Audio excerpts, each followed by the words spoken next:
dari pembakaran bahan bakar fosil dan turunnya yang dilakukan oleh manusia, kemudian ada pembuatan semen, kemudian ada konversi metana yang berasal dari laut. Nah, jadi itu saja Pak yang bisa saya sampaikan. Kurang dan lebihnya mohon maaf. Terima kasih.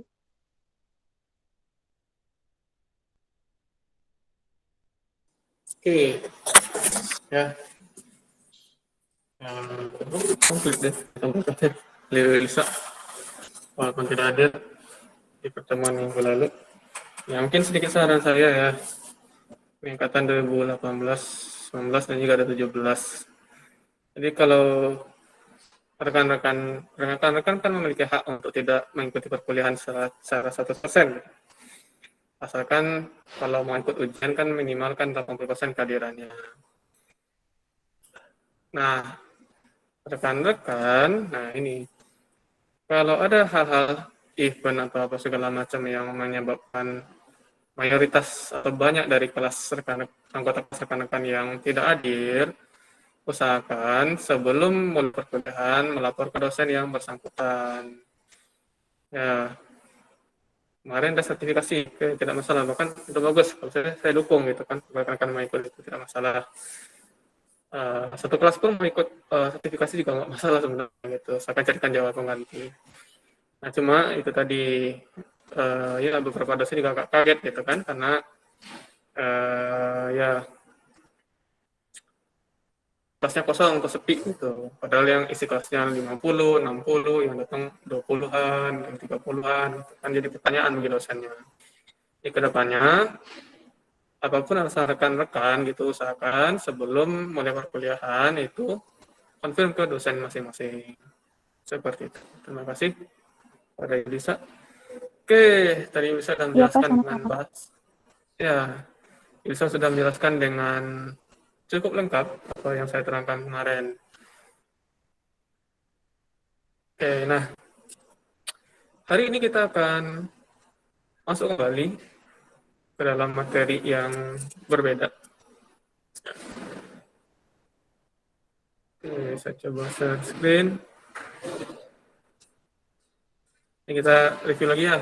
Kita tahu pemanasan global itu perubahan iklim lah gitu ya secara general. Itu utamanya salah satunya disebabkan oleh gas rumah kaca, greenhouse gas. Saya sudah belajar juga dengan Pak Ahmad gitu ya, ada banyak sekali penyebab-penyebab lainnya gitu.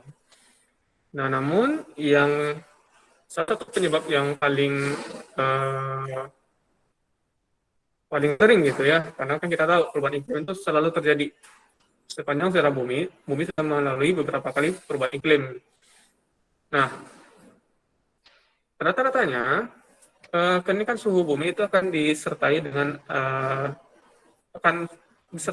kenaikan dari gas rumah kaca, utama CO2. Nah, itu kita bisa lihat pada beberapa bukti-bukti yang ada di alam, seperti di catatan dari inti es di kutub itu. Nah, sehingga bisa dikatakan ada kaitan antara kenaikan suhu bumi dengan kenaikan konsentrasi gas rumah kaca, utama CO2. Nah, saintis juga sudah membuktikan hal itu gitu ya. Ada beberapa ilmuwan yang sudah membuktikan bahwasanya memang ada kaitan antara CO2 terhadap kenaikan suhu bumi. Nah, itu kita dengan gas rumah kaca gitu. Nah, yang kita pelajari kemarin ada berapa gitu kan ya, ada berapa, ada kita kenal CO2 gitu. Yang terbesar dan terbanyak jumlahnya, kemudian ada CH4 gitu. Walaupun dia lebih singkat usianya, namun dia dalam secara kekuatannya dalam menyebabkan perubahan iklim atau pemanasan global itu dia 23 kali atau sampai 25 kali lebih tinggi daripada CO2 gitu. Kemudian ada N2O atau nitrous oxide. Kemudian ada juga golongan halogen gitu. Gas-gas golongan halogen, gas fluor dan gas fluor utamanya gitu ya. Nah, tapi gas ini jumlahnya tidak terlalu signifikan dibandingkan dengan yang lain, walaupun dia jauh lebih kuat daripada CO2. dan dia utamanya berasal dari sumber antropogenik utamanya, ya. Tidak ada kita temukan itu dari alam gitu. Nah, apakah hanya itu saja? Nah, sebenarnya ada juga istilah yang kita kenal sebagai climate pollutant gitu. Climate pollutant. Nah, climate pollutant ini dia itu tidak mesti berupa gas. Seperti misalnya aerosol dan uap air gitu. Aerosol gitu ya. Terkadang ada juga yang mengelompokkan aerosol dan uap air gitu, atau water vapor. Nah, aerosol utamanya berupa partikulat gitu. Ini juga memberikan dampak yang cukup beragam sebenarnya gitu, tergantung dengan jenis partikulatnya, tergantung dari jenis aerosolnya dalam hal pendinginan ataupun pemanasan suhu bumi gitu. Ini tidak melulu gitu, dia menyebabkan pemanasan, tapi dia juga mampu menyebabkan pendinginan. Begitupun juga dengan uap air gitu.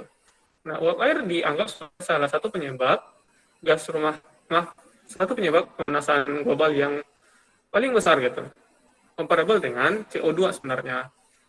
Namun keberadaan dari uap air itu cenderung jumlahnya kan tetap sama gitu. Jumlahnya sebenarnya kan tetap sama secara siklusnya gitu. Dia tidak dia tidak akan bertahan lama di atmosfer. Karena kita tahu uap air itu ketika dia menjadi uap, kemudian nanti akan terkondensasi kan kembali lagi ke bumi. Nah, sementara kalau CO2 dia itu tidak akan bisa kembali ke bumi secara cepat gitu. Harus ada karbon sinknya itu tadi itu ada dari lautan ataupun ada dari tumbuh-tumbuhan gitu.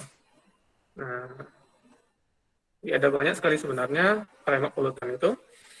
Nah, tetapi yang paling signifikan, yang paling dominan dihasilkan oleh aktivitas manusia itu tadi, yang golongan gas-gas tadi itu, CO2, metan, N2O, dan juga golongan halogen tadi. Seperti itu. Nah, kita ingat ya, kemarin itu udah belajar tentang siklus karbon. Juga sudah dijelaskan oleh Lisa tadi. Nah, sedikit saya review. Jadi karbon itu, kita tahu siklus itu sifatnya dia akan ada satu sistem yang tertutup sebenarnya. Siklus itu kan ya. Di mana dia bermula, di situ akan dia kembali lagi gitu. Ingat siklus air gitu, siklus hidrologi gitu kan ya. Air dari laut menguap di udara, kemudian terkondensasi, terbawa oleh jadi awan, terbawa oleh angin. Nah, kemudian nanti setelah panas cukup, menjadi jenis segala macam, turun menjadi rainfall atau hujan gitu. Nah, nantinya dia akan jatuh ke darat, masuk ke badan air, sungai, kemudian masuk lagi ke laut gitu. Nah, itu siklusnya gitu. Dia kan tetap gitu. Jumlahnya kan tetap sama gitu. Nah, jumlahnya kan tetap sama nantinya air itu secara general gitu. Nah, seperti itu juga siklus karbon sebenarnya. Siklus karbon dia itu siklus biogeokimia gitu. Kalau akan belajar di ekologi gitu nantinya. Ini adalah bagian siklus biogeokimia gitu, bumi. Seperti halnya siklus nitrogen, siklus fosfor segala macam. Nah, yang menarik adalah siklus karbon ini saat ini kondisinya tidak pada kondisi yang setimbang gitu ya. Tidak pada kondisi yang setimbang. Hal ini dikarenakan adanya peran serta manusia gitu. Peran serta manusia dalam melepaskan karbon dalam jumlah yang tidak terkontrol sebenarnya. Pertama tidak terkontrol. Kemudian yang kedua, karbon sinknya itu tidak diperbanyak. Bahkan cenderung untuk dikurangi gitu. Tidak hanya kita tahu karbon sinknya itu di daratan misalkan seperti dari pepohonan misalkan. Pepohonan itu kita tebang, kita buka lahan segala macam, gambut kita bakar segala macam gitu. Dan kita melepaskan karbon dalam jumlah yang sangat besar sekali gitu. Kemudian kita mencemari lautan sehingga mematikan dari biota-biotanya, alga, plankton segala macam ada di laut. Nah, sementara itulah yang karbon sinknya itu, yang menyerap karbon itu. Sekarang nanti kita kurangi dan kita lepaskan karbon dalam jumlah besar. Dan karbon kita lepaskan itu adalah karbon yang tersimpan dalam perut bumi, yang seharusnya itu tetap bertahan di muka bumi, di dalam perut bumi, jika kita tidak melakukan proses ekstraksi dan eksplorasi segala macam. Nah, Akibatnya jumlah karbon itu menjadi semakin banyak di atmosfer kita akumulasinya gitu. Nah, ibarat kata di udah panas rekan-rekan pakai jaket, pakai mantel, ya, pakai topi segala macam gitu. Akibatnya apa? Ya itu, makin panas lah gitu. Itu ilustrasi analoginya gitu, kondisi saat ini gitu. Nah, apakah ada teknologi untuk mengantisipasi hal tersebut? Ya, ada beberapa upaya, cara, teknologi yang bisa kita lakukan gitu. Nah, seperti misalkan kita bahas juga di beberapa mata kuliah itu teknologi carbon capture storage. Kita tangkap karbon di udara ataupun yang di udara emisi kita, kemudian nantinya itu akan kita masukkan ke dalam lapisan bebatuan di bumi gitu, ya, pada dalam terbentuk itu. Sehingga karbon itu tidak bertambah di atmosfer, tetapi kembali lagi ke dalam bumi. Namun teknologi ini masih dalam tahap pengembangan yang lebih lanjut gitu, dan belum di semua negara yang teraplikasikan. Nah, apakah ada usaha lain yang bisa kita lakukan? Banyak sebenarnya usahanya gitu. Ada banyak usahanya gitu. Kita tahu gitu sumber energi. Nah, salah satu sektor yang menyebabkan emisi karbon yang terbesar itu adalah sektor energi gitu. Nah, apakah itu dari pembangkit listrik kah, ataupun dari penggunaan-penggunaannya nanti untuk transportasi, untuk industri. Nah, untuk transportasi, nah jumlah kendaraan semakin banyak, gitu, semakin padat gitu. Makin banyak jumlah penduduk, makin bertambah jumlah kendaraan gitu. Nah, konsumsi bahan bakar yang boros segala macam, menambah beban karbon dioksida yang kita lepaskan gitu. Kita tahu kita bisa memilih untuk menggunakan transportasi umum gitu. Kita tahu solusinya adalah dengan ya memperbanyak mass transportation, kemudian juga ya lebih banyak ya pejalan kaki, sepeda segala macam. Tapi seberapa banyak di antara kita yang melakukan itu? Gitu. Nah, kita tahu juga pembangkit listrik yang boros energi adalah PLTU, menggunakan batu bara gitu. Nah, kita tahu ada sumber energi lainnya gitu. Kita tahu kita bisa hemat energi di lingkungan kita gitu. Saya tidak perlu mungkin 18 derajat Celcius. Mungkin cukup 22 derajat Celcius gitu. Oke. Mungkin bisa kita pengurangan jumlah lampu, penggunaan lampu yang lebih hemat energi segala macam gitu. Tapi apakah kita sudah melakukan semua hal itu? Nah, faktor manusia adalah faktor yang paling penting dalam upaya pengelolaan lingkungan sebenarnya. Bukan teknologi itu kan terus berkembang. Teknologi selalu akan berkembang, selalu akan mengalami peningkatan, upgrading, sehingga itu akan memudahkan kita, akan memberikan kita opsi-opsi lebih luas dalam hal apa yang bisa kita lakukan gitu. Nah, pertanyaannya adalah aspek manusianya gitu. Mau nggak dia menggunakan, mau nggak dia mengaplikasikan teknologi tersebut gitu. Itu jadi masalah dalam penerapan teknologi. Contohnya aja lah gitu. Kayak kita kenal bank sampah namanya, kan, atau TPST. Pertanyaannya berapa banyak di luar sana itu bank sampah ataupun TPST yang sukses? Gitu. Ya, mungkin bisa dihitung jari gitu kan ya. Mungkin kita lebih sering dengarnya itu yang gagalnya sebenarnya gitu. Bank sampah dan TPST. Apakah masalah di teknologi? Tidak. Apakah masalah di dana? Mungkin iya. Apakah masalahnya di prosesnya? Utamanya masalahnya adalah di manusia itu sendiri gitu. Jadi kenapa kalau di AMDAL, aspek manusia itu, aspek sosial itu adalah aspek yang paling sulit sebenarnya untuk dikelola gitu. Karena terlalu banyak sekali variabelnya. Masing-masing orang memiliki pola pikir yang berbeda gitu.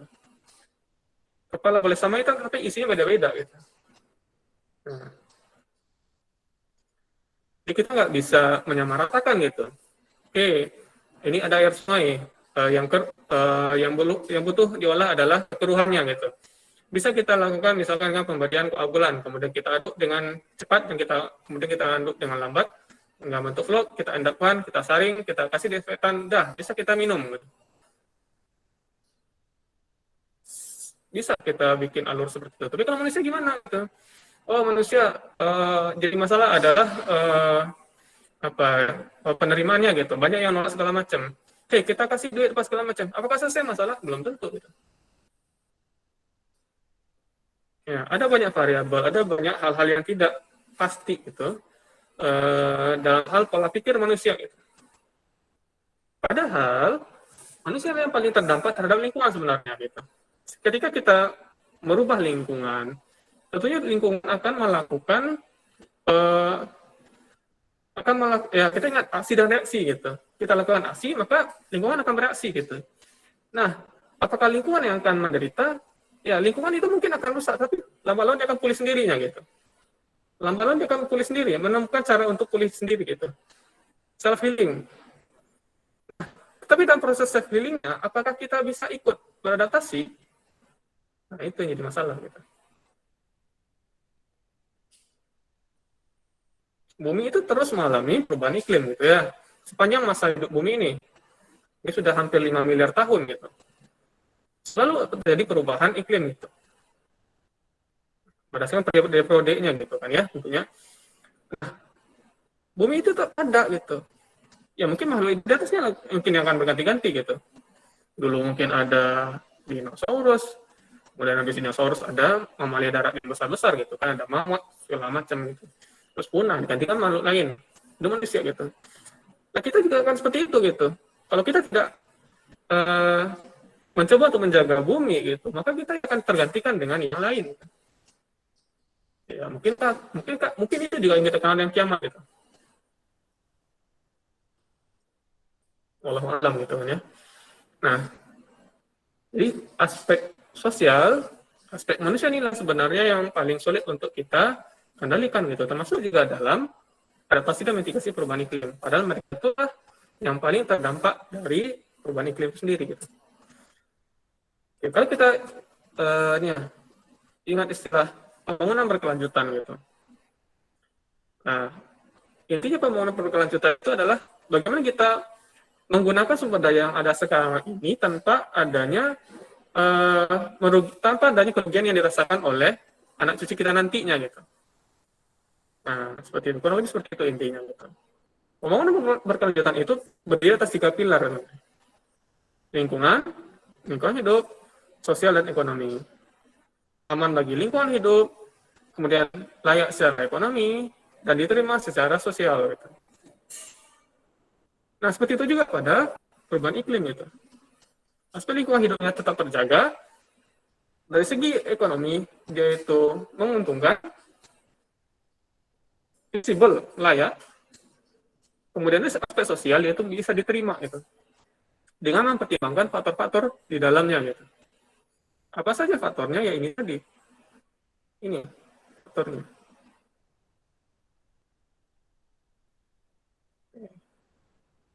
Equity, kesetaraan, dan social inclusion. Inklusi itu merangkul semua pihak.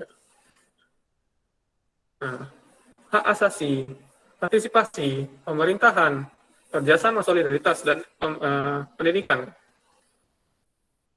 Nah, ini adalah dimensi sosial dari perubahan iklim itu. Nah, apa saja masuk dalam cakupannya itu nanti? Nah, ini tadi.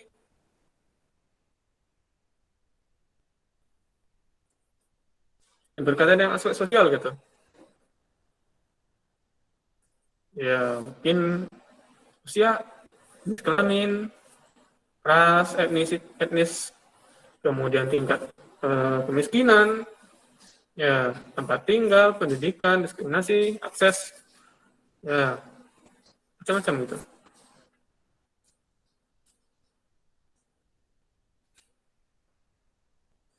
Ini semua akan mempengaruhi ini tadi. Akan terpengaruh oleh ini gitu. Nah,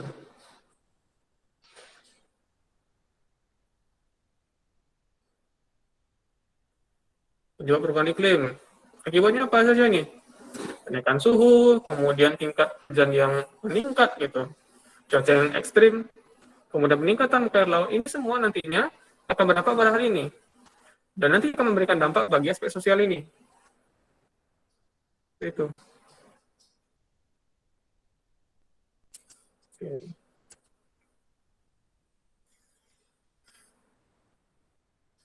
Ya, kita manusia ini bukan hanya victim aja, kita bukan korban sebenarnya.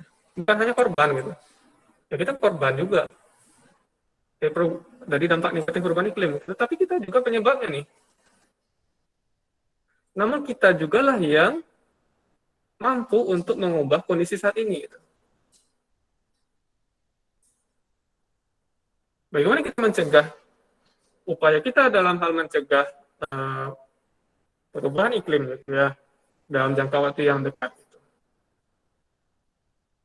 Kita yang mampu itu saat ini.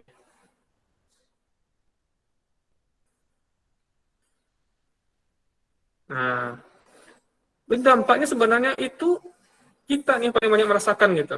Dan kita itulah yang akan kunci utama dalam keberhasilan dari suatu kebijakan iklim adalah di ini, human factornya gitu. Faktor manusia sebenarnya yang paling memegang peranan penting gitu. Nah, tetapi inilah yang sekarang ini yang paling rendah. Ya, aspek ini yang hilang sekarang ini gitu.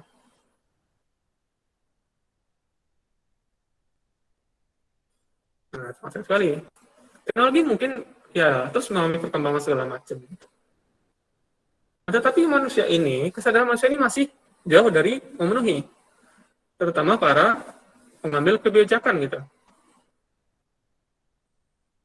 Nah, itu patut kita apa ya? Ya kita studi bersama itu sebenarnya gitu ya. Political will, kemauan politik dari para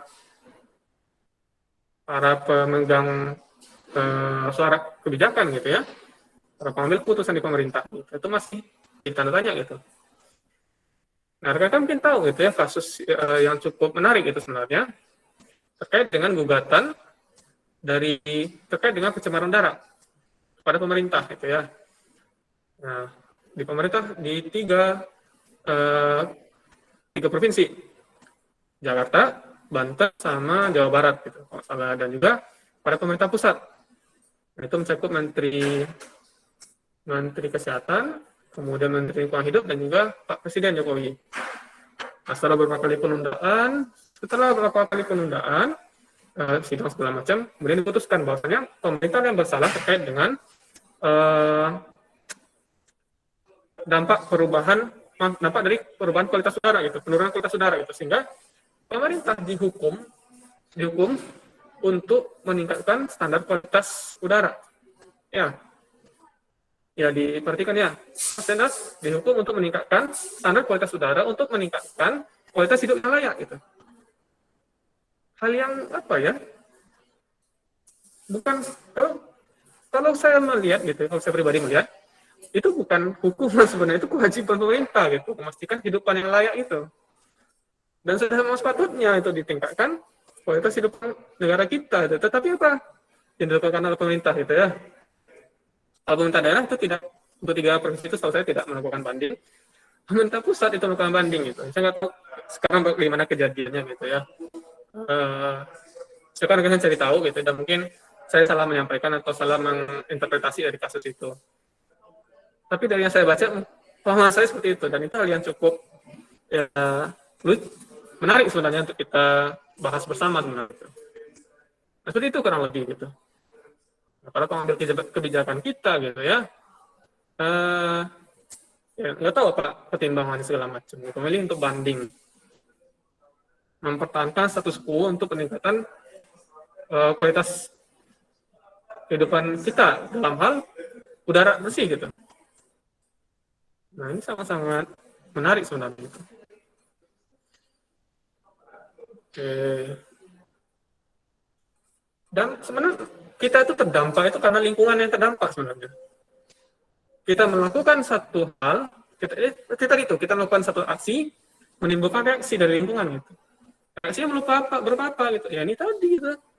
Masalahnya itu pada ketersediaan air, keamanan pangan kita, kemudian juga ya hal lainnya gitu kan, segala macam.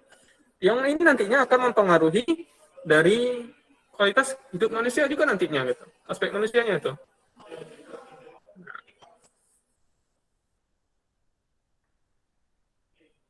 Inilah yang akan mempengaruhi dari faktor sosial kita nantinya nih. Bicara hak asasi manusia, kesetaraan gender gitu. Nah, kesehatan kita gitu, perumahan segala macam, kemiskinan gitu, itu akan memberikan dampak pada kita gitu. Disinilah letak dari dimensi sosial dari perubahan iklim sebenarnya. Nah, ada 3 tahap sebenarnya, ada 3 kunci langkah dalam mengintegrasikan dimensi sosial pada suatu kebijakan gitu. Pertama kita lakukan assessment gitu ya. Ini sedikit masuk ke kebijakan ya. Assessment, penilaian.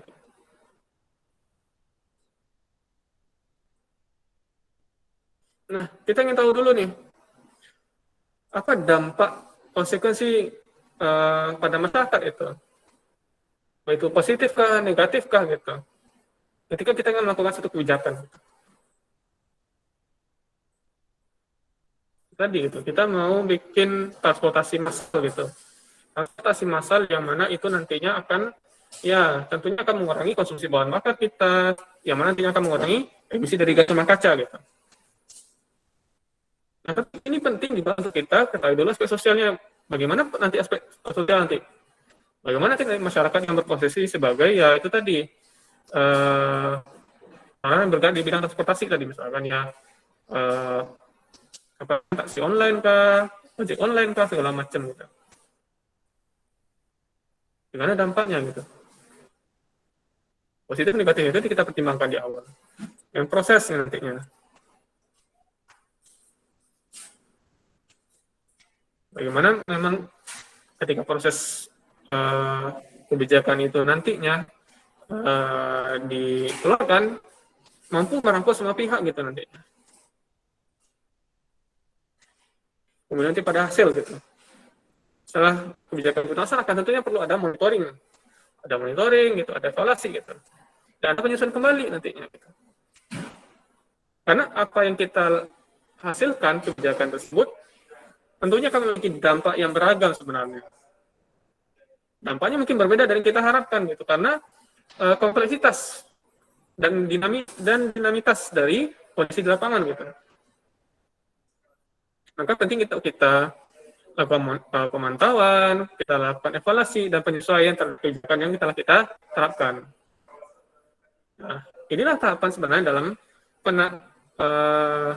kita menginkludkan, kita menyertakan dimensi sosial dalam kebijakan terkait dengan perubahan iklim. Nah, seperti itu seharusnya. Oke, IPCC ya telah menyatakan bahwasanya vulnerability, kerentanan gitu dan dampak potensial dari climate change itu dipengaruhi oleh beberapa faktor gitu. Pertama adalah exposure atau paparan, sensitivitas, adaptive capacity of people and society.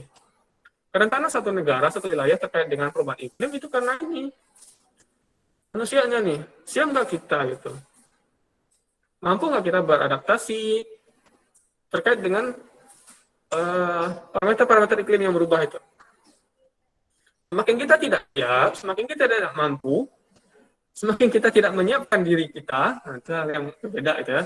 Kita tidak siap dan kita tidak menyiapkan diri kita, itu hal yang berbeda. Semakin kita akan rentan terhadap dampak dari perubahan iklim.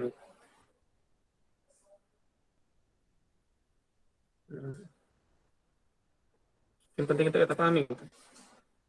Adaptive capacity, sensitivity, set by many non-climatic socio-economic factor. Faktor-faktor socio-ekonomi yang mempengaruhinya itu apa saja? Human capital gitu. SDM kita gitu. Ya, kesehatan yang baik, skill, pengetahuan, dan edukasi itu. Inilah yang akan lakukan sekarang ini. Edukasi meningkatkan kualitas dari SDM kita, human capital kita gitu. Mungkin di luar sana banyak yang belum paham masalah perubahan iklim ini gitu. Nah, rekan-rekan inilah nantinya yang membantu mengedukasi nantinya, memberikan pemahaman, pengetahuan, memberikan contoh nantinya.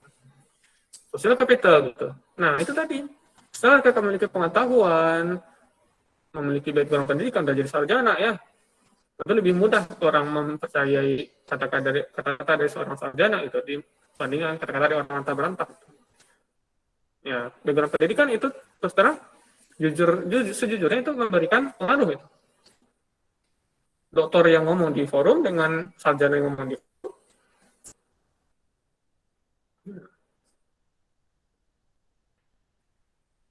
Walaupun itu tentu bukan menjadi faktor penentu sebenarnya gitu ya.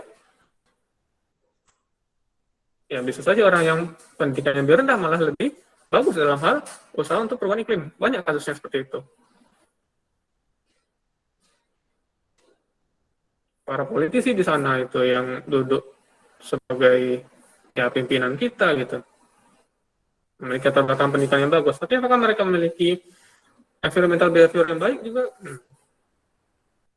Menghasilkan kebijakan yang bagus terhadap lingkungan? Nah, itu kan ya tidak hanya satu dua faktor gitu ya. Jadi kemampuan dalam mempengaruhi decision making gitu kan ya, konektivitas gitu. Nah, social capital gitu, modal sosial gitu, dalam berhubungan manusia makhluk yang sosial, physical capital gitu. Nah, modal fisik, infrastruktur kita gitu yang kita gunakan dalam menanggulangi perubahan iklim itu, financial capital gitu, modal ya keekonomian kita gitu, keuangan kita, pendapatan, simpanan, kredit segala macam itu sangat menentukan sekali dalam adaptive capacity kita gitu. Nah, seperti itu. Oke, ini sama ya ceritanya. Nah, biar tidak membosankan kuliah kita hari ini, uh, ini adalah hal-hal yang menarik sebenarnya kalau kita bicara dimensi sosial gitu ya. Kalimat refugee dan kalimat konflik gitu. Pengungsi iklim, pengungsi akibat perubahan iklim. Gitu. Kemudian juga konflik terikibat dari iklim. Nah, ini adalah topik yang sangat hangat sebenarnya gitu. Bicara perubahan iklim kita tidak bicara teknologi saja, tetapi kita tidak bicara aspek fisik kimia saja gitu. Tapi juga aspek sosial ini. Dan inilah kondisi yang sudah terjadi saat ini gitu. Dan sudah terjadi juga sebenarnya di masa lalu. Nah, sejak ya puluhan ribu tahun yang lalu gitu, belasan ribu tahun yang lalu gitu, sudah terjadi perubahan iklim. Nah, dan ini sudah terjadi sebenarnya. Dan polanya akan terus berulang jika kita tidak belajar dari sejarah. Tugas rekan-rekan ya, saya rasa mungkin 20 menit cukup. Silakan diskusikan dalam kelompok terkait dengan climate refugee dan climate conflict. Ya, silakan rekan-rekan berikan contoh gitu kan ya. Tidak usah banyak-banyak contohnya, mungkin beberapa contoh saja sudah cukup gitu. Dan berikan penjelasan gitu kan ya. Climate refugee dan climate conflict. Ini kita presentasikan. Ada pertanyaan? Bisa dipahami? Bapak izin bertanya. Silakan. Untuk kelompoknya berarti dalam jumlah kelas ini dibagi dua ya Pak? Yang satu tentang klimat. Bagaimana ya Pak? Untuk kelompok gunakan kelompok yang minggu lalu. Ya, kelompok minggu lalu gunakan. Yang belum punya kelompok silakan join, minta izin dengan kelompok yang sudah existing untuk bergabung. Nanti dalam satu kelompok itu bahas dua tema ini. Ya, dalam satu kelompok bahas dua tema ini. Bisa dipahami? Bisa Pak, baik Pak, terima kasih. Oke, waktunya mungkin cukup 20 menit ya, sampai jam 11 lewat 10. Sekarang jam 10 ya. Silakan kalau mau bikin link Meet atau Zoom lain untuk diskusi, silakan. Nanti silakan jam 11 lewat 10, itu kita join lagi untuk presentasi. Oke, silakan mulai diskusinya. Kalau yang mau ditanyakan silakan diketik jadi chat. Terima kasih.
Oke, silahkan dipanggil teman-temannya tadi. Kita akan mulai presentasi. Ya, tolong dipanggil teman-temannya yang lagi diskusi.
Ayo, diminta teman-teman lain untuk join segera.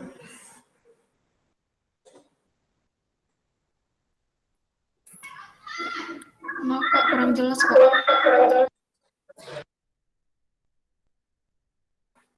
Oke, Oke, sekarang sudah jelas?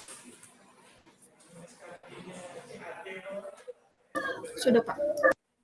Oke, tolong diminta untuk teman-teman yang lain untuk segera join ya.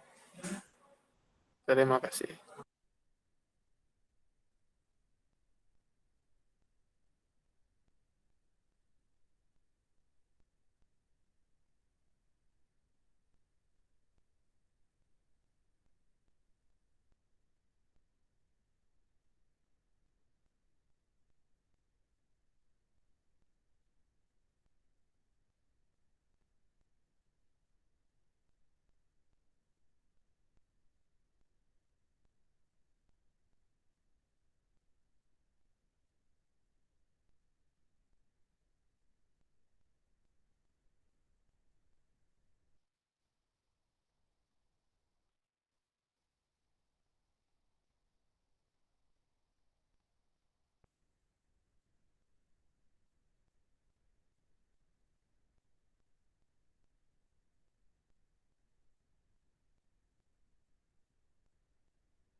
Ayo, yang mana yang lain?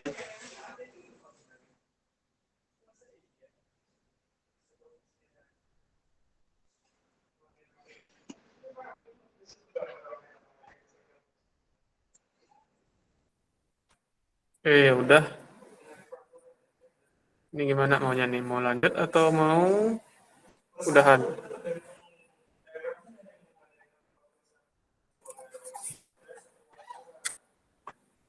Gimana? Kelas adaptasi, mitigasinya? Mau lanjut? Lanjut, Pak. Oke, saya heran aja nih ya. Udah di spare waktu udah berlebih waktunya disiapkan gitu ya. Oke, yang join dikit aja. Ketiduran kah atau memang ya ada bencana alam kah atau gimana gitu ya. Ya udah, silakan. Siapa yang presentasi?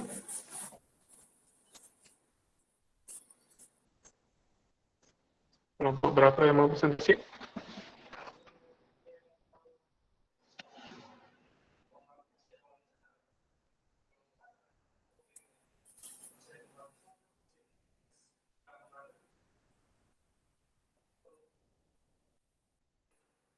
Oke, kelompok berapa yang mau presentasi?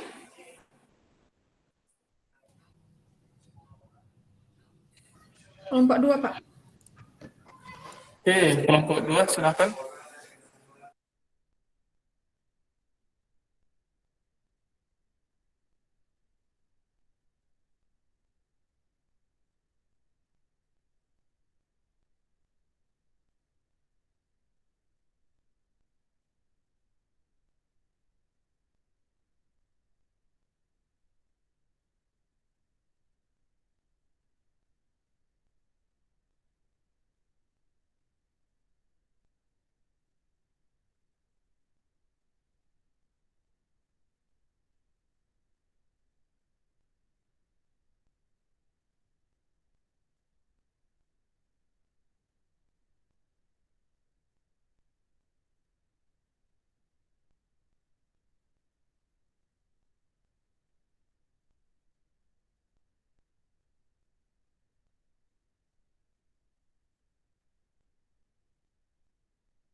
Oke, teman-teman.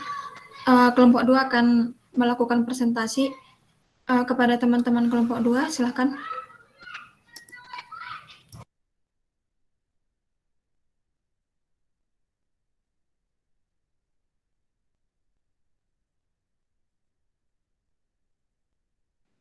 Baik, saya buka. Assalamualaikum warahmatullahi wabarakatuh. Kami dari kelompok 2 kan melakukan presentasi terkait hasil diskusi dari kelompok kami. Di mana anggotanya ada Kanadia, Katania, Daryl, Fahri, Yulisa, Rifki, Eko, Saifi, Rahma, Ain Nasar, dan Anis.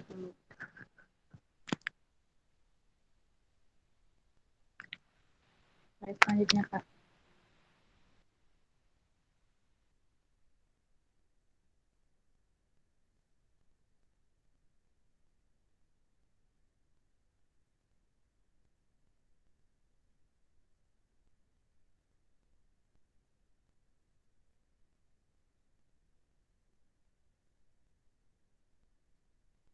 Maaf, Kak Tania bisa next slide.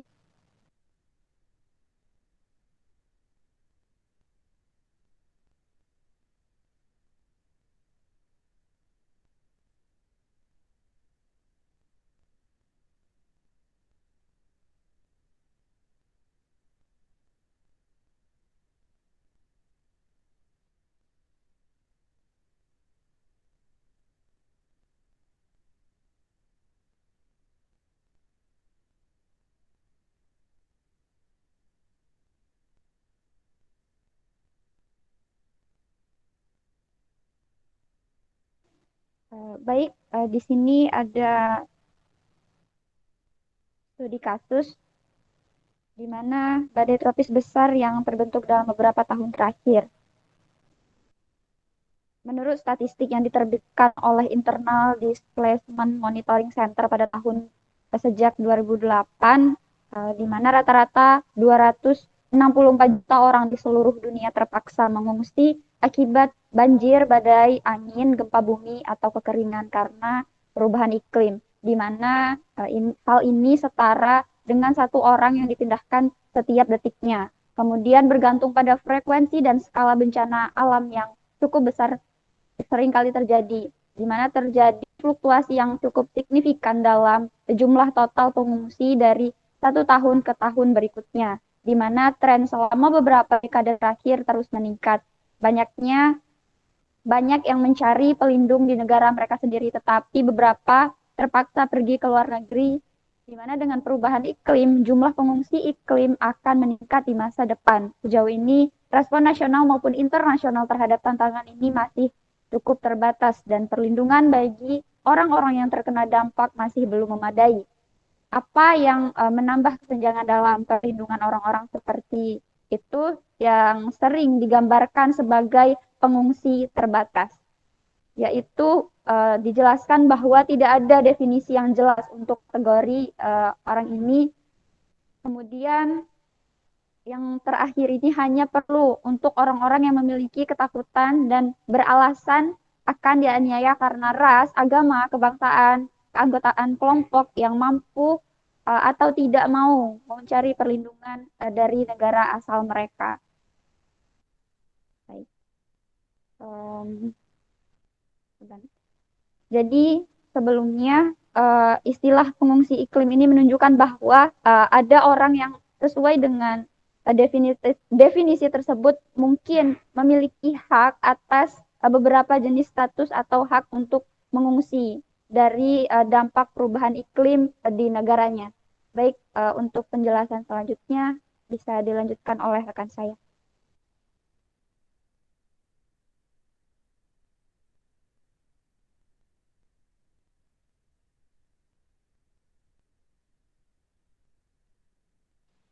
Mohon maaf Kak, bisa di next slide.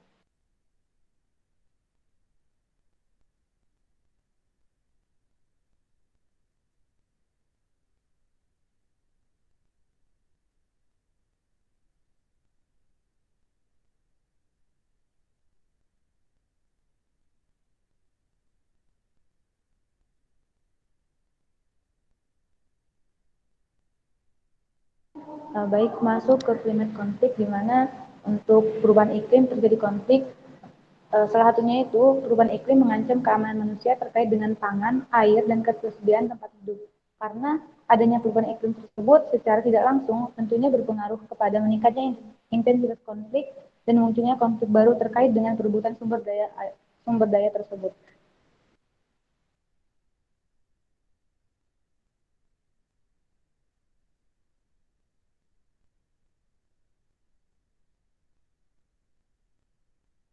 Selain itu, jadi contoh dari climate konflik ini yaitu di mana hubungan antara konflik dan perubahan pada masyarakat Asia Selatan pada masyarakat Asia Selatan seperti di Bangladesh konflik berupa ketersediaan air.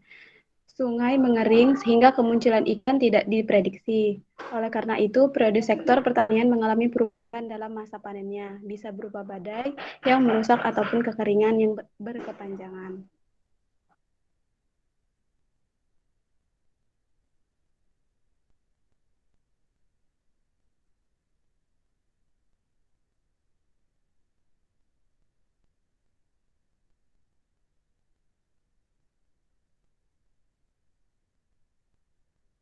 Baik, sekian presentasi dari kelompok kami.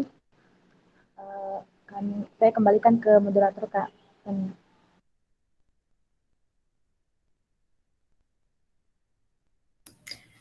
Sekian hasil presentasi kami. Jika ada yang mau bertanya, dipersilahkan.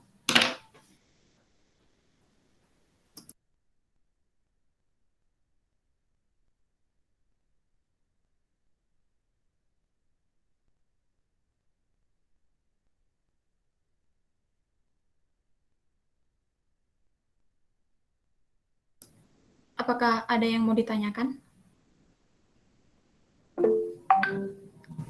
Kepada Joshua Yoga Fans, dipersilahkan. Ya Kak, terima kasih atas kesempatannya. Nama saya Joshua, saya ingin bertanya. Sepemahaman saya itu konflik itu yang akibat adanya perubahan iklim itu biasanya konfliknya berdarah gitu. Atau adanya migrasi dari masyarakat ke negara lain karena ada krisis iklim gitu. Kira-kira ada nggak krisis yang sebenarnya terjadi dan itu memang karena konflik yang bersifat berdarah gitu? Atau memang ada perang di dalam negeri gitu? Ada nggak kira-kira konflik yang seperti itu? Terima kasih. Baik, akan kami diskusikan dulu bersama teman sekelompok.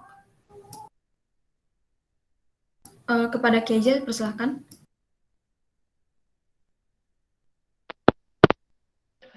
Kak, saya izin bertanya terkait climate konflik tadi yang kakak ambil studi kasusnya. Apakah dari studi kasus yang kakak ambil itu sudah ada penyelesaian dari permasalahan konflik tersebut, konflik mengenai lingkungan tersebut, Kak? Terima kasih.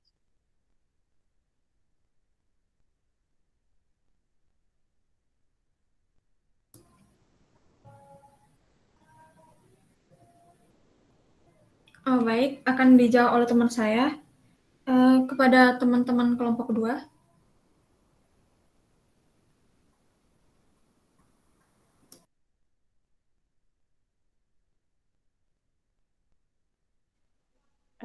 Izin masuk, izin menjawab pertanyaan dari Saudara Joshua tadi. Jadi adanya konflik dari studi kasus yang sudah kami pelajari, belum ada yang mengakibatkan sampai pertumpahan darah, di mana pada kawasan Asia Selatan itu kurang cukup stabil akibat potensi konflik, dan konflik yang muncul selama ini yaitu konflik yang diakibatkan oleh partisi dan perebutan sumber yang terbatas, di mana kerentanan konflik mendapatkan pemicu dari perubahan iklim sehingga mengancam keamanan masyarakat. Akibatnya keterbatasan tersebut menjadikan kelompok lain menguasai dan muncullah konflik. Jadi konfliknya itu enggak sampai pertumpahan darah seperti perebutan wilayah seperti itu. Terima kasih. Semoga menjawab.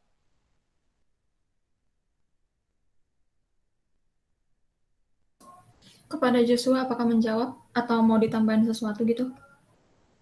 Izin menanggapi. Jadi kan kalau yang setahu saya ya, kalau konflik itu kan kadang-kadang konfliknya itu misalnya diatasnamakan terhadap perubahan iklim, namun itu dibilang jadi konflik yang horizontal gitu antara masyarakat misalnya atau suku terkait. Misalnya ada suku A berkelahi dengan suku B karena adanya perebutan sumber daya gitu.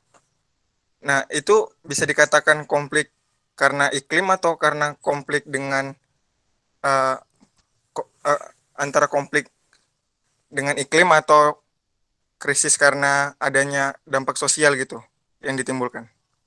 Baik, izin menjawab. Jadi konflik yang terjadi itu akibat adanya krisis sosial karena perubahan iklim akan mempengaruhi sosial ekonomi seperti materi yang sudah dijelaskan tadi. Kemudian tadi sudah dijelaskan oleh Joshua yang mana ada konflik horizontal antara masyarakat satu dengan masyarakat lainnya. Jadi itu masuk ke sosialnya seperti itu, Joshua.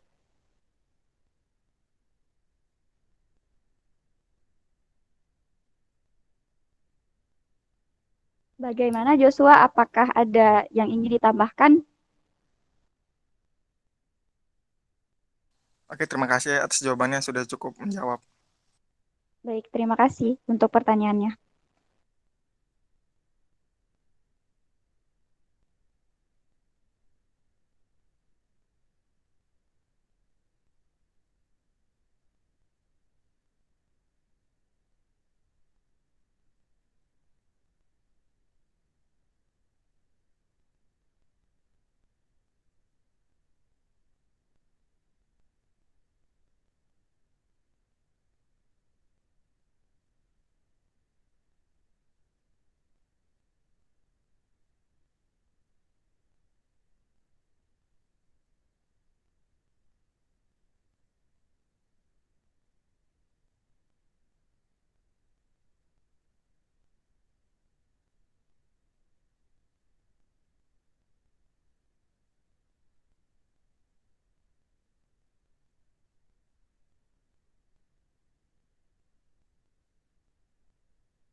Untuk pertanyaan Keisha, mohon ditunggu sebentar, kami masih sedang berdiskusi. Terima kasih. Izin masuk. Untuk pertanyaan kedua, boleh diulangi? Pertanyaan itu kan tadi yang konflik yang lingkungan tadi, studi kasusnya itu, apakah sudah ada penyelesaiannya atau belum? Kalau belum, menurut kelompok kalian itu kira-kira bagaimana ya penyelesaian yang tepat? Terima kasih.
Baik, izin menjawab ya. Jadi apa sih solusinya? Jadi sebenarnya belum ada solusi yang solutif untuk permasalahan tadi. Jadi dari kami menyarankan, di mana kan tadi sudah dijelaskan bahwa ada konflik berupa ketersediaan air, kemudian ada periode sektor pertanian yang mengalami perubahan. Jadi menurut saya bisa diatasi dengan menghemat air seperti itu. Kemudian eh, adanya kerjasama atau sebentar. Jika ada konflik antar kedua negara atau di dalam negara itu sendiri, seharusnya ada perjanjian secara berkala, kemudian dilanjutkan dengan solusi dari pemerintahnya seperti itu. Atau ada tambahan dari rekan-rekan saya yang lain, dipersilakan. Jadi dari kedua negara itu akan membuat suatu perjanjian agar dampak-dampak yang tidak diinginkan itu dapat terselesaikan.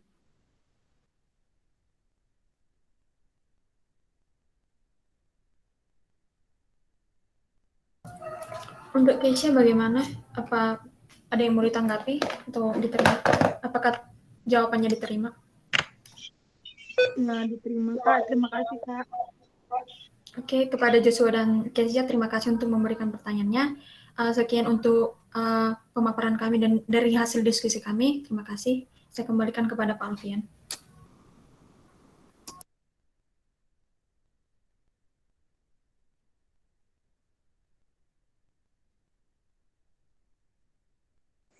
Oke, terima kasih kelompok 2 dan juga Joshua dan juga Keji yang sudah bertanya ya. Oke, menarik ya apa yang diangkat oleh tema dari rekan-rekannya gitu. Oke, saya cukup ke kelompok aja, terima. Jadi dalam hal kita bicara primary refugee ya, dari kami konflik nih, utamanya ini ada akibat dari resource yang berkurang sebenarnya utamanya gitu.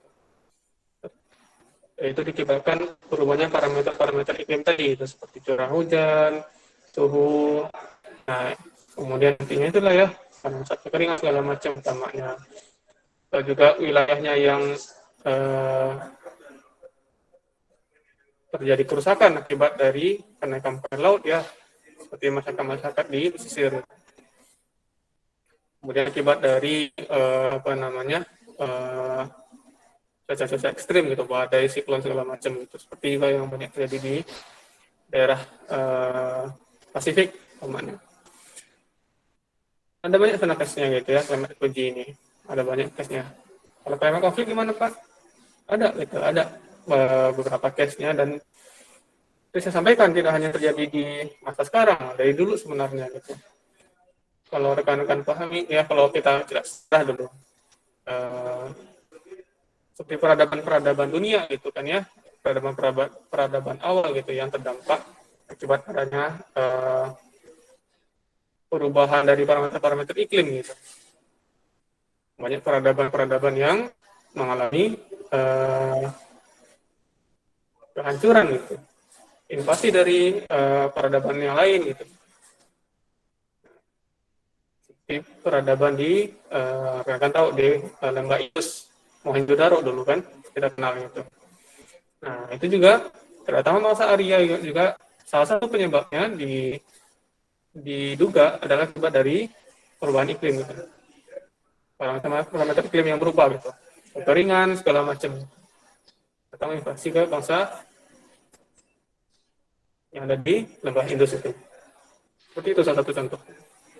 Kalau rekan-rekan percaya dengan teori manusia purbakala gitu kan ya, manusia prasejarah gitu, kan akan pasti mengenal istilahnya Neanderthal gitu.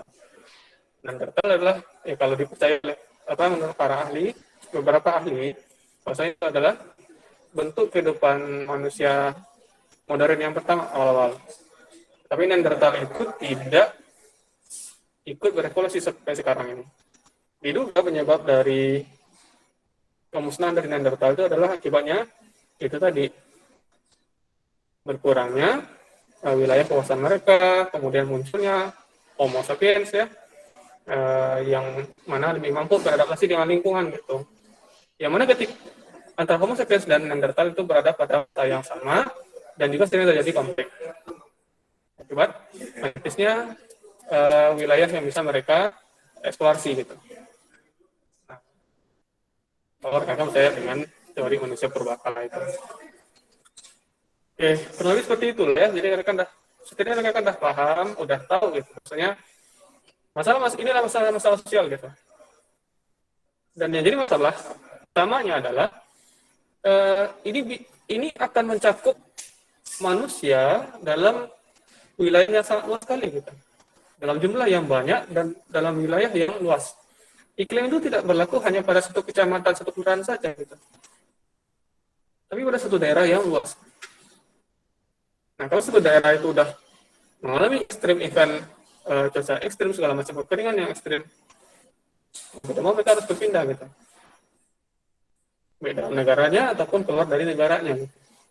Seperti di Afrika sana gitu. Kalau di Afrika sana akibatnya apa gitu? Mereka keluar dari negaranya, pindah ke tempat yang lain gitu. Ternyata mereka jadi korban perbudakan manusia gitu. Human trafficking, slavery gitu. Tempat yang ada gitu. Perbudakan masih ada saat ini. Punya konflik-konflik gitu. Ada banyak sekali gitu. Terkait dengan sumber daya alam, manusia mudah sekali konflik terkait dengan sumber daya alam gitu ya. Kita tahu Nil itu di Mesir. Tapi tahu nggak sumbernya dari mana? Gitu? Ethiopia sana gitu. Memang bukan Ethiopia ya. Sudan sana gitu ya. Kalau saya, pemerintah Sudan mau membendung sungai-sungainya gitu. Sudan atau Ethiopia lah gitu. Akibatnya apa? Marahlah masyarakat di Mesir. Gitu. Mereka sangat beratus sekali dengan air dari Sungai Nil. Gitu. Itu kondisi sekarang itu ya. Seringan kekeringan, bendungan itu semakin dibutuhkan gitu. Semakin butuh dengan bendungan. Gitu. Akibatnya apa? Yang digilir. Jadi masalah. Gitu. Air itu udah dikis, sekarang dibendung lagi. Apa yang kita dapat? Banyak apa? Bisa perang, pecah perang. Karena memperebutkan resource yang mungkin menipis. Nah, kondisi seperti ini bukanlah hal yang skenario yang tidak mungkin, ya. Bukan skenario yang tidak mungkin gitu ke depannya. Nah, jadi perlu usaha upaya untuk memperlambat dari perubahan iklim ini. Gitu. Oke. Nah, kita masuk ke dimensi lain ya. Dimensi sosial itu terkait dengan human right, gitu. Hak asasi manusia, gitu. Nah, hak asasi manusia ini menjadi terdampak akibat dari lingkungan yang terpengaruh oleh perubahan iklim ini, gitu. Nah, utamanya adalah akibat dari tadi perubahan dari parameter-parameter iklim itu tadi, cuaca, adanya kekeringan, gitu kan ya, ada degradasi dari ekosistem, kemudian kekurangan pangan di seluruh dunia, gitu. Ini bukan hal yang, bukan feature skenario, bukan. Itu skenario yang udah berjalan sekarang ini, udah kejadian sekarang ini, gitu. Salah banjir, kekeringan, segala macam. Kerusakan alam. Terus water resource. Salah satu yang paling tidak mungkin orang diam saja gitu kan ya, sumber air bersih gitu, air minum lah namanya gitu. Kita mungkin manusia untuk air minum, tapi untuk aktivitas lain, pertanian kita gitu kan, industri gitu, kemudian energi gitu. PLTU tuh batu bara aja apakah cukup? Tidak, butuh air dia itu.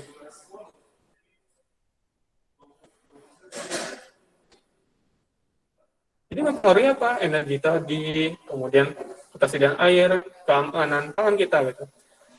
Nah, ketika ini udah terdampak gitu, akses kita terhadap air tadi gitu kan ya, akses kita untuk memperoleh air untuk hidup kita, untuk kesehatan kita gitu, untuk memperoleh makanan itu hilang gitu. Nah, tapi ketika sumber-sumber air itu dikuasai oleh pihak-pihak tertentu gitu. Orang korporasi misalkan, orang-orang kapitalis mungkin misalkan ya. Bukan kapitalis, bukan hal yang jelek, bukan hal yang jelek gitu, tapi sumber-sumber hajat hidup masyarakat itu seharusnya kan dikuasai oleh negara dan digunakan ya seluas-luasnya untuk masyarakat gitu, untuk penduduk Indonesia gitu. Kalau gitu dengan negara kita gitu kan ya. Nah, tapi apakah seperti itu kenyataannya gitu. Nah, seiring dengan bencana iklim, perubahan iklim, nah akses kita terhadap air akan menjadi semakin terganggu nantinya. Gitu. Mudah-mudahan kita tidak sampai kayak gini gitu kan ya, harus menyerap air dari badan air yang udah mulai mengering gitu. Itu. Kemudian juga nih ekosistem teritorial gitu. Nah, utamanya pada hutan gitu, ekosistem hutan. Nah, terutama untuk masyarakat di kita itu masih sangat bergantung dengan hutan juga. Ya, kita di tropis ini masih sangat bergantung dengan hutan gitu. Nah, kondisi iklim yang tidak stabil gitu, kepunahan spesies-spesies gitu, tanaman-tanaman gitu. Ini kan memberikan dampak bagi lingkungan kita gitu. Munculnya hama gitu. Ya, COVID ini kan diduga karena itu juga gitu. Spesies kelelawar yang itu tadi. Ya, awalnya berada di daerah yang hutan gitu kan ya. Sekarang jadi aksesibel, mudah diakses segala macam kayak gitu. Ya gitu tadi. Itu kan salah satu teorinya gitu kan ya. Nah, kedepannya kan bukan hal yang tidak mungkin nantinya gitu. Kita akan menemukan tadi hama, wabah segala macam gitu. Mudah-mudahan tidak gitu ya. Sementara hutan itu adalah salah satu sumber pangan kita gitu. Banyak fungsi-fungsi dari ekosistem dari kawasan hutan tropis. Nah, kemudian itu. Nah, pada daerah pantai, pada daerah rendah gitu ya. Nah, salah satu akibat dampak dari perubahan iklim itu tadi kenaikan muka air laut gitu. Nah, mungkin beberapa senti gitu ya. rata-ratanya ya, rata-rata itu. Tetapi itu akan memberikan dampak bagi mereka yang berada pada daerah pinggir pantai gitu. Akibatnya apa? Hak asasi mereka, hak mereka untuk mendapatkan pemukiman yang layak, permukiman yang layak ya. Pemukiman dan permukiman berbeda ya. Kalau pemukiman usaha untuk membuat orang itu bermukim. Kalau permukiman itu adalah tempat mereka tinggal gitu. Itu permukiman. Nah, hak mereka untuk mendapatkan akses kehidupan yang layak gitu kan ya. Kemudian juga untuk mendapatkan makanan segala macam. Nah, itu terdampak itu nantinya. Nah, apalagi ketika sudah terjadi intrusi air laut gitu. Nah, ketika terjadi intrusi air laut gitu, akses terhadap air bersih menjadi semakin berkurang gitu. Nah, hingga akibatnya hak apa? Hak asasi, hak mereka untuk mendapatkan air jadi hilang gitu. Nah, ini kondisi di badai di setelah siklon di mana ya? Hurricane Sandy. Nah, bencana-bencana iklim seperti ini kan semakin sering terjadi gitu. Jadi dia terakhir ini begitu sering terjadi yang namanya badai-badai siklon tropis. Amerika sana, gitu, antara Pasifik sana gitu. Ataupun di kita pun juga beberapa ada yang mulai merasakan dampaknya gitu. Badai puting beliung segala macam gitu.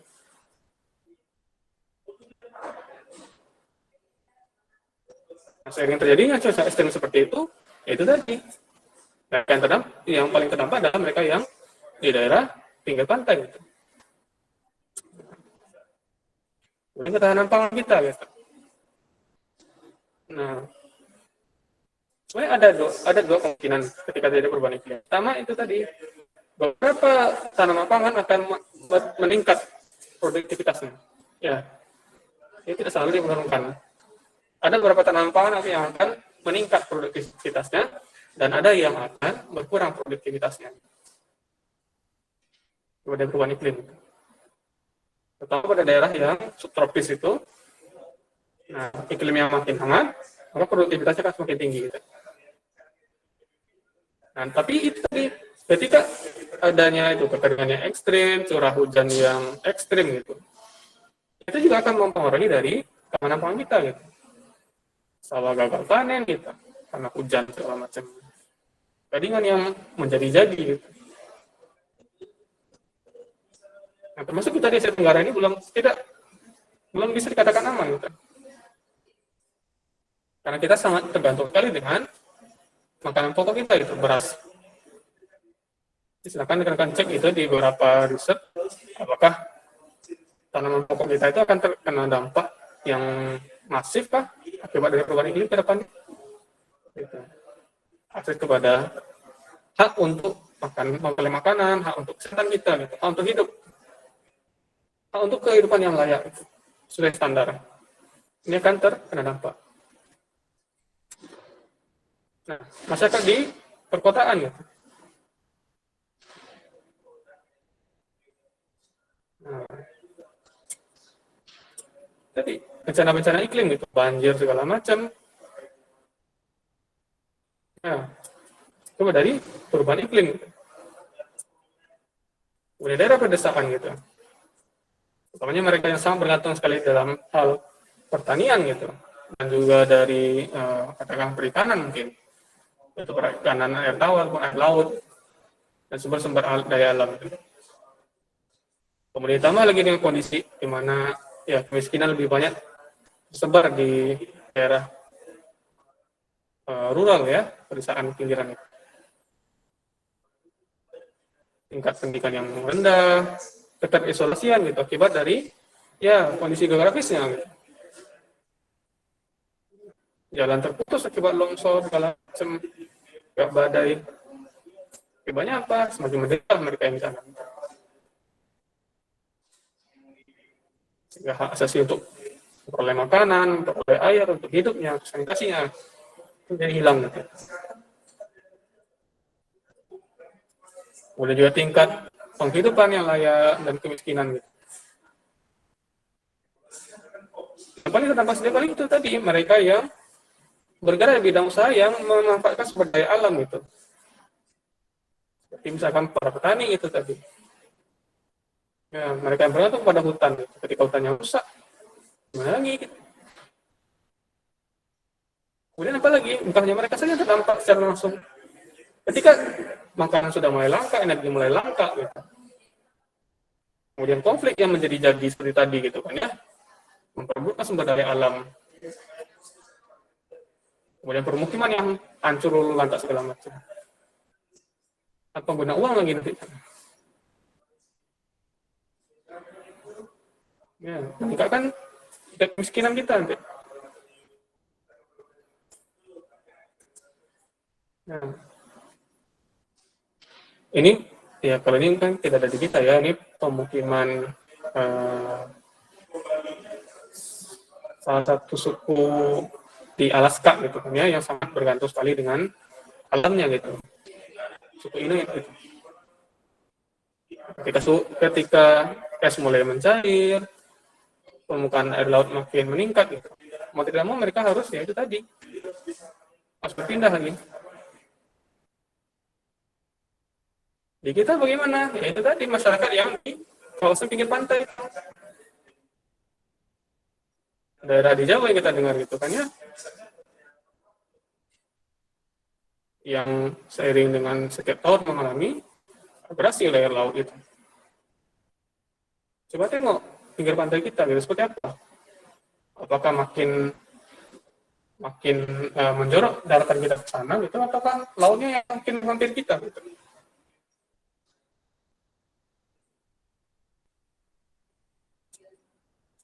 Dengan kesehatan gitu. Nah ini kesehatan salah satu aspek yang paling mencemaskan seperti kondisi sekarang ini gitu kan ya.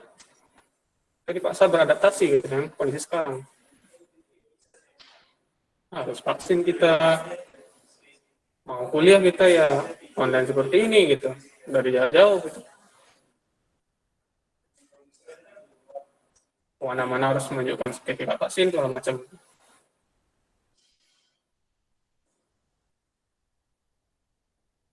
Ada satu hal gitu, dari itu virus, satu wabah gitu, yang telah bermutasi-mutasi gitu. Belum lagi masalah lain gitu. Mereka yang kekurangan pangan misalkan, masalah kesehatan yang stuck. Ya, kemudian mereka yang terkena cuaca ekstrim, gitu, banjir segala macam, mana lagi penyakit diare, anak-anak jadi stunting gitu. Lost generation, generasi yang hilang gitu.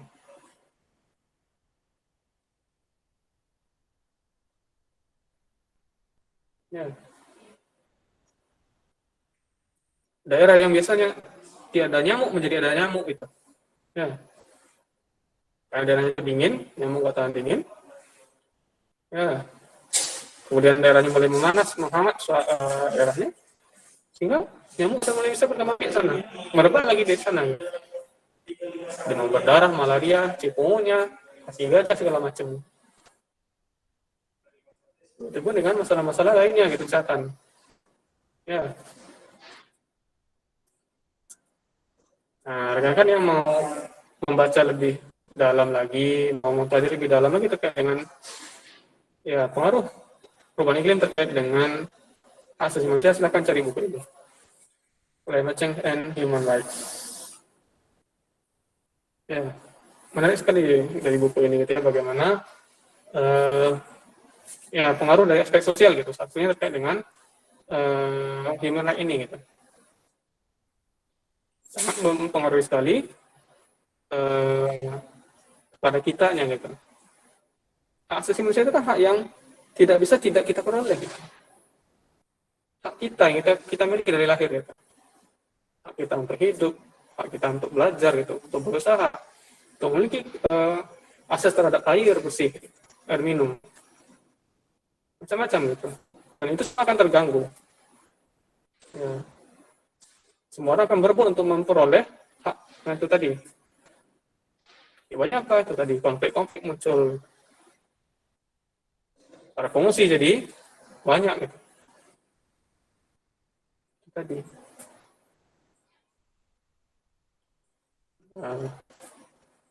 Kurang lebih seperti itu untuk kuliah kita hari ini ya. Mungkin akan ada satu pertemuan lagi, mungkin akan mengkaji terkait dengan aspek ekonominya nantinya. Juga sedikit menyinggung aspek sosial yang belum tersentuh. Sampai sini kuliah kita. Ada yang mau ditanyakan sebelum kita tutup?